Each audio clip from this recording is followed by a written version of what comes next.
pricing is only one piece of the offer. Right. Understand that when we put together a contract, there's several pages, and those several pages are lined with different negotiated elements. So price, certainly a big one. But there's there's inspection period, there's vacancy period maybe. Due diligence period. Yeah. How much earnest money are you putting down? That's right. What's your financing? Are you asking for special stipulations? What are you requesting from the seller? Are you asking for closing costs? There's a lot of elements there, and all of them are what we call levers to be pulled. Yep. In order to make the best offer. And the best offer isn't always the highest price. Yes.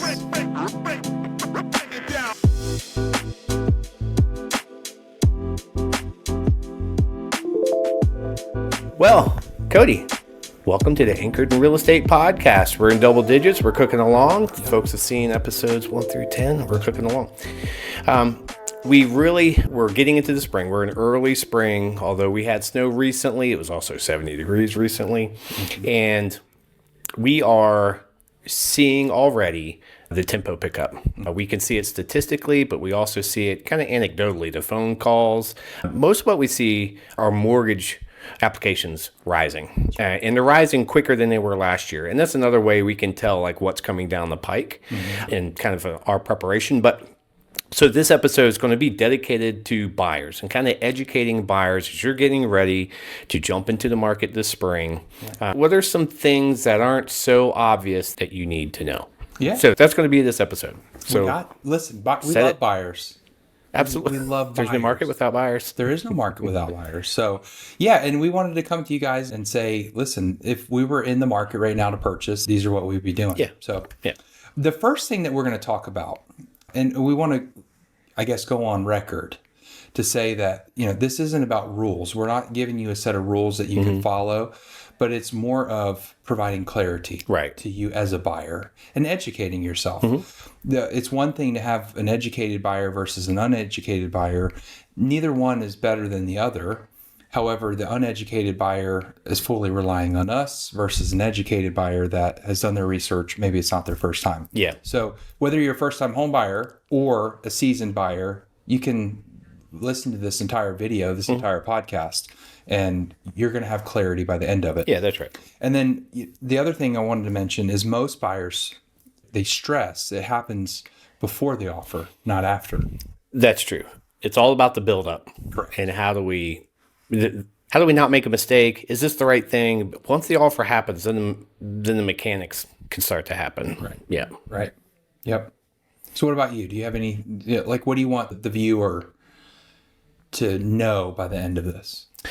I think ideally the viewer's taking away is just some general experiences. So what we're going to talk today is really what's not necessarily in the textbook. It's more how's experience gleaned on offers, how to make offers, how to prepare before offers come in. And because I think intuitively most buyers understand there's a process. There's a loan somewhere in there. We're going to go look at houses, that's somewhere in there. There's financing, and then there's this thing they call closing and, all that. And I think most people kind of understand those steps, but there's a whole lot of nuance to them all. And we don't want to over nuance it. But when you hear us giving advice, it's going to be based on our experiences of what we've seen win. Right. Right. And that, writing an offer is highly emotional for both parties typically, right? Because the seller loved their house. Yeah. Unless we're dealing with an investor, right? But so we need to be strategic. Yep. We need to take that emotion out of it. And then, like you mentioned, we see the patterns. We're in this every single day. We're full-time realtors, and this is how we provide for our families. That's right. So we're giving you all the details behind the curtain type thing. So I want you to, lead us into how pricing is only one piece of the offer. Right. So talk to us about Sure. Well, that again, most people understand you make an offer, the offer is accepted or not, and then you can negotiate from there. I think what most new buyers or even folks have bought before, but you might not remember all the nitty gritty of the earlier negotiation, but understand that when we put together a contract, there's several pages, and those several pages are lined with different negotiated elements. So price, certainly a big one, but there's inspection period, there's a vacancy period maybe where the seller wants to stay in the house for a little bit of time. There's earnest money. There's a lot of elements there, and all of them are what we call levers to be pulled. Yep. In order to make the best offer, and the best offer isn't always the highest price. Yes. Yeah, that's the key. We have a lot of agents here that will, when they're making an offer, they will say, "What does the seller want out of this offer?" And sometimes it's time flexibility is more important than the bottom line price. So the whole point there is it ain't all about just that big time number. There's a whole lot of other secondary negotiable elements that can make it work. Right. Due diligence period. Yeah. How much earnest money are you putting down? That's right. What's your financing? Are you asking for special stipulations? What are you requesting from the seller? Are you asking for closing costs? Right. And so, personal experience, like back in a multiple offer situation, I mean, people would throw out high numbers thinking that it's going to wow the seller, but then you get to the terms and they're like, it's a 14-day due diligence. Yeah, that's a great point. And they're business days, right? And so all of a sudden, basically the point of it is that price is only one piece of it, and that there are other negotiation pieces, like you had mentioned. The clean financing, reasonable contingencies, flexible closing dates, like you mentioned, post-occupancy, if the seller is making an out-of-state move or just needs time. That is the difference. Yes. And really, it comes down to the agent, right? It comes down to is your agent willing to do the extra work, reach out to the listing agent and say, "Hey, Johnny, my client, is interested in purchasing your home.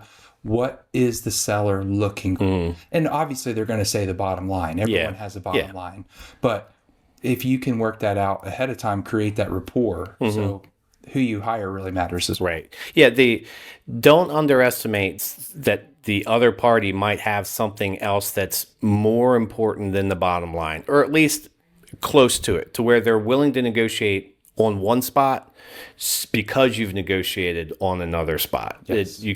There's some softer elements in there to negotiate with. Yeah. And so the best offer isn't always the highest. Right. It's the cleanest. Cleanest. Yeah. Cleanest is the most basic, and that's why cash buyers, oftentimes have an advantage.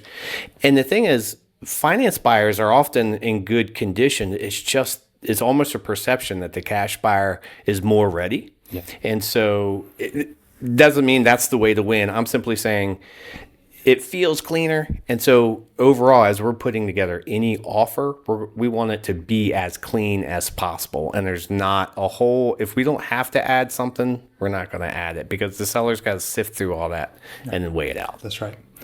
So financing, we just talked about cash offer. You did that, right? So financing also is a huge point for the seller to consider a buyer's offer, right? Absolutely. So the part of kind of the undercurrent of this entire podcast is ultimately being a competitive bidder, being a competitive buyer. And so one of them is you don't always have to have the best price. Sometimes you can have, negotiate other terms. In this case, your financing being more important than you kind of seem. It's not just a matter of you qualifying. A lot of people can qualify, but sometimes it's what are you putting down? Or what are some of the other terms? Sometimes a little bit higher down payment's better than a little lower down payment because it shows where you are in the buyer process. The other element is, when we talk about the importance of financing, is how far along are you in your financing when you put in the offer? So there's folks that will go out, they'll do an online application with, say, a national mortgage company, and they'll get a letter within 20 minutes that says you're pre-approved, go shopping. They haven't collected your paperwork, your W-2s, and all those things. So your credit score might be okay, but have you really qualified? And here's the thing: it doesn't matter if you've actually qualified. It's, does the seller think you've actually qualified and that you're actually ready to roll? So that a little bit of a pre-approval letter, it doesn't carry the same weight as, say, going full qualified, or even getting pre or underwritten, which, that makes your offer even stronger. Hey, I've already turned in, they've got all my paperwork, they know all my things, they've given me a down and dirty number, and I am ready to hit the pedal and go. And so, again, you might have all the money in the bank and have a great job and all the things, but if you have what appears to be a weak stance in your preparation for financing, you could lose out just because you don't seem as prepared to the seller. And that's what we're talking about there, the perception of where you are in the finance process to the seller. Yeah, because they are looking for the down payment strength. Right. They are. Right. If I've got a conventional 3% versus someone that's putting 20% down, I mean, 20% down is territory that you could have an appraisal waiver. Right. And that is what we're educating or we're communicating to our seller when we're the listing agent. And then the loan type, right? Like, some agents back in 21, 22, they were telling their sellers not to use the VA loan. They were to reject VAs. Yeah, and it's like, listen, that's one of the best loan programs on the market. Sure. And it's the best thing that we could give to our veterans. But they're looking at loan type and then also lender reputation. You mentioned the online, national, probably saw a Super Bowl commercial. Yeah, local matters. Yeah, local matters. If nothing else, for the communication, and we're strong proponents of local vendors across the board. Why don't you talk about some of the common buyer mistakes that we're seeing? One of the bigger mistakes we see buyers make, and this is all lining up here, and we're talking about getting your ducks in a row financially. Yep. The biggest mistake, and we talked about it yesterday, was going out and looking, and especially if you get an agent involved and you go out looking at houses without having your financial ducks in a row. So when it comes to the financing, and here's why. Not even concerned about the agent, not even concerned about the seller. If you just took your own emotions into it and you said, I run the risk of falling in love with a house. Like, we just started looking, but oh man, this is amazing. Can we really have this? Wow, let's do that. Let's tell our agent, let's go.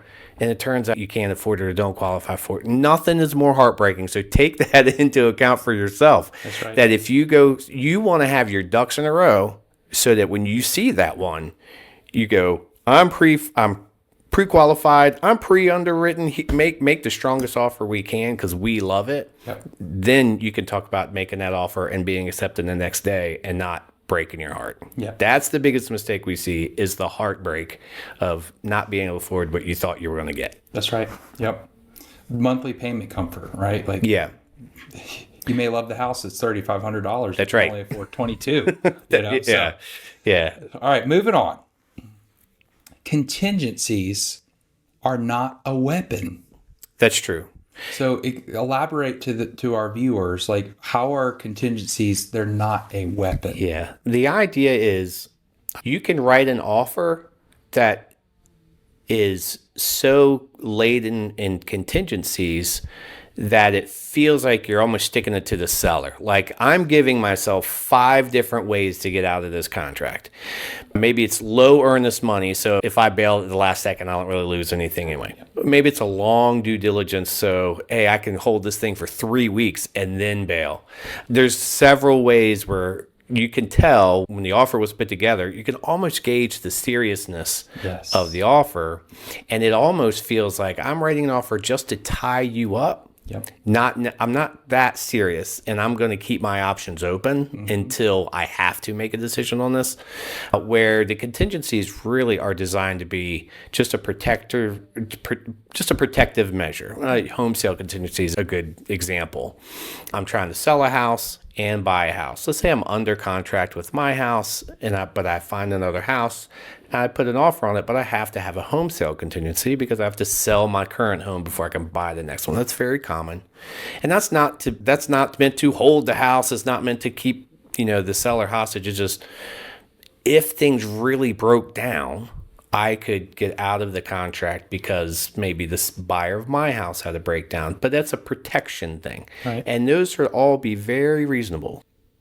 So, emotional decisions are the most expensive. Moving on to timing and flexibility. And you kind of mentioned this in one of the earlier questions, but timing and flexibility matter more than buyers realize. So talk to us about that. Yeah, I probably got ahead of myself, but they are tied together. And that is, I have a listing coming up here pretty soon, and they're trying to buy a house. Mm-hmm. And the bulk of the discussion we had the other night wasn't about price. It was timing. What is the timing? Oh, we're looking, here's a date. We've got a high schooler. We're trying to get into here. And the whole discussion was about timing. Yep. And so that tells me, and I talked to them about, hey, we can negotiate some extra time in the home up to 60 days after. Kind of all of our discussion was what are our capabilities there, and which tells me when the offer gets made and they ask me what's most important to be, if you can roll with the timing of our folks, because wherever they are, their buying process at that time, that will play key. Yeah. And then I think we're going to talk about more, but how the price kind of almost takes care of itself sometimes. Like it's really when it comes to the negotiation and the strong offer, yes. It's not just all about that bottom line price. It's, well, what is their timing? Oh, hey, we're in a flexible situation. Right. If it takes an extra 3 months, we're excited about the house, but if that's what nails it down, then let's do it. Right. Yeah. And the reality is sometimes flexibility beats money. That's right. Right. And you being willing to negotiate, you may be able to get that lower price if you're willing to give them. Well, that's just it, is that it's negotiations are always give and take. Yeah. And so it might be like, you need that extra time? Good, because it'd be if you could give us a little bit of break over here, which doesn't cost you much, but it helps us, then you could say an extra 30 days, you give us maybe a break on price, or you give us some closing costs. We won't even charge you rent for that month. That's right. That's the levers you can pull, but that month of rent might mean more to them in the timing. Because again, we talked about in our buy sale without going crazy part, but people who are buying and selling at the same time are really trying to thread the needle, right, about timing and the money, and all of those all play a role. So the bottom line here is, don't underestimate or overestimate the value of the timing as part of your offer. That's it. And then, so we're going to finish off this segment by what we wish buyers would ask their realtor. So if you're not using Anchor, if you're located in Georgia, you need to be using Anchor Real Estate Advisors. Absolutely. Right? And you would put our socials. But if you're outside of the state of Georgia, you need to ask your realtor these questions. All right. Yeah, so go for it. First, what matters most to the seller? We've been harping that. Your agent should not be a quiet agent. They should be reaching out. And it's a simple question. Yes. And your agent should say, yep, I talked to him. Like, what's most important to you? Ask those words. That's right. How strong does this offer feel compared to others? And I've asked that. You're like, hey, we legally should not be disclosing other offer amounts. Now, as long as it doesn't harm the seller, and if you came to me and said, Cody, my client's thinking of an offer at $350, and I tell you, Johnny, we've got another offer in hand, and it is higher than $350, I'm not disclosing what that offer is, but I'm negotiating on behalf of my seller and potentially getting a higher offer to present to them. So, how strong does this offer feel? You can ask that question. Have your agent ask that question. What risks should I be aware of, right? What risks are potentially with this home, or potential hurdles or pitfalls? And then if this was your money, what would you do? Right. Now, I will say, and you feel free to add to this, but if it were my money, what would you do? At the end of the day, when clients ask me that, I am very candid. I don't want to share my opinion because I don't want to sway their decision one way or another. I am not the one that's going to be responsible for paying that mortgage. But I will share, I don't want to say opinion, I'll share facts about the property. Right. So I put it back to them. Can you see yourself living here in 6 months? Can you handle some of the repairs that may or may not be needed? These type of things. Can you handle this commute? I'm putting it back to them. It's not about my opinion, whether I buy it or not. I'm not buying the property. Right? So, I think the only twist to that idea is that if this was your money, I would say, here's how I would build my offer. If I was making the offer and I had your down payment, this is how I would do the framework of it. I think that's okay to advise in that way. But I would say this is how I would make the offer. Now, where do you move? Where do you like those numbers? Because we're saying this is what gives you the strongest offer. If that's unsustainable to you, Like I said, hey, you told me you had 10,000, so let's take that 10,000. You go, well, I really didn't want to spend 10,000. I really only want to do 8,000 because that taps our savings, that kind of thing. But we would give you the framework of what we think is the strongest offer, and then you can kind of take and say, how comfortable are you with that? Right. But yeah, we're always real careful not to say, if we think you should run for the hills, we're going to tell you to run for the hills. Oh, absolutely. But generally speaking, we're not at the point of putting in an offer. We're not into the fidelity of an offer if we thought that was the case anyway. Right. Yeah. Right. So, but you ask your agent those 4 questions and trust them. At the end of the day, trust them. And if you have a sneaking suspicion in your gut, Yeah. trust your gut. Trust your gut. Trust your gut. Again, we are here to advise. That's it. Anchor Real Estate Advisors. Sorry, my face was not towards Anchor Real Estate. Like, my face was the trust your gut part.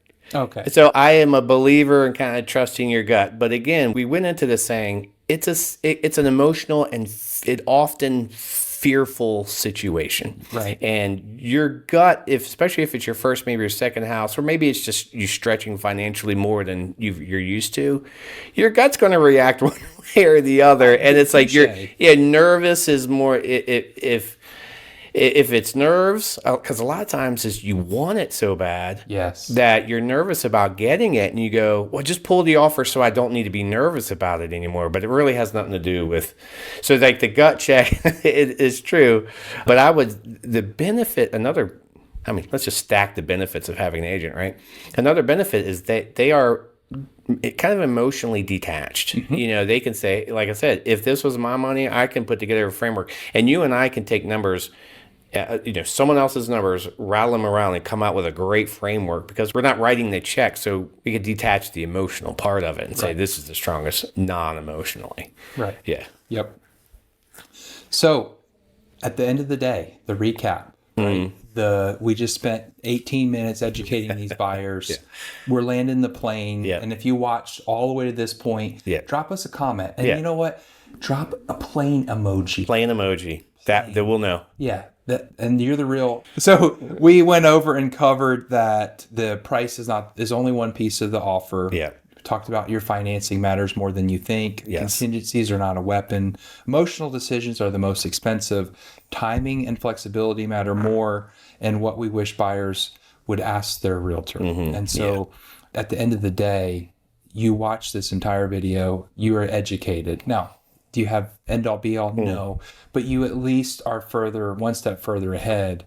And if you'll keep this in the back of your mind when you start that house shopping process, you're going to be in a really good position. Yeah, and the idea is, again, this was really geared towards understanding what makes a stronger offer as a buyer. And hopefully you've got a realtor that you can lean on and ask all of these questions. Yes. And send them this video. Yeah. So be like, hey, if you didn't know this, you need to watch this. These guys over in Georgia know what they're talking about. That's right. All right. So, Johnny, sign us off. Do your socials. I'll drop my socials.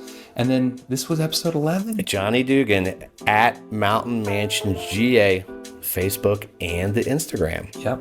And I am Cody Chembars. I'm Anchorman86 on Facebook and Cody Chembars on Instagram. I'm also on TikTok, the gram, all of it. So drop us a follow, leave us a heart, comment, share it. You are loved.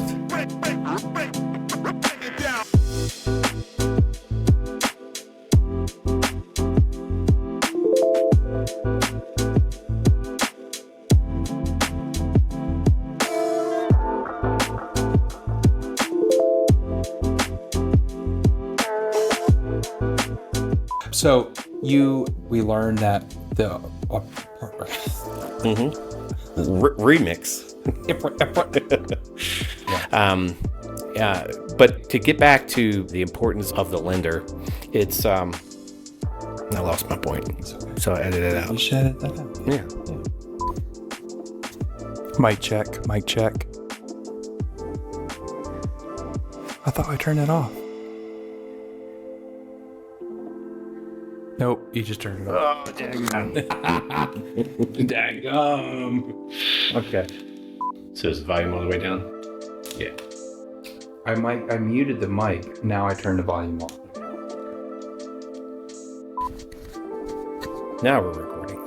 Now we're live. Now we're live. This is my podcast voice. This is my podcast voice. We should. Oh, we doing. This is the ASMR edition. You gotta be quiet and put people to sleep. 3, 2, 1. You are loved. Okay, let's do that again. We're gonna do More to your right and up. Yep, to your right. Yep. That was it. This is a PG podcast. Hey, all I know is I knew how to give the directions. Typically, we don't have to provide directions. Nor do we get directions. That's true. That's right. Well, Cody, welcome to the Anchored in Real Estate podcast. We're in double digits. We're cooking along.